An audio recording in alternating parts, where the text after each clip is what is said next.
বললাম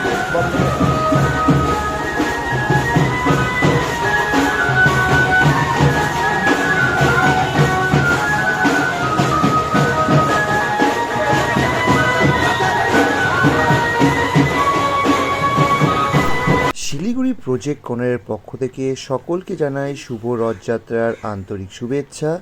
প্রত্যেক বছরের ন্যায় এই বছরেও আমাদের ইলেকট্রিক রথটি শিলিগুড়ির রাজপথে বেরিয়েছিল। এই বছরের রথটির উচ্চতা গতবারের তুলনায় একটু বৃদ্ধি পেয়েছে। কেমন লেগেছে এই রথটি অবশ্যই কমেন্টে জানিও। জয় জগন্নাথ।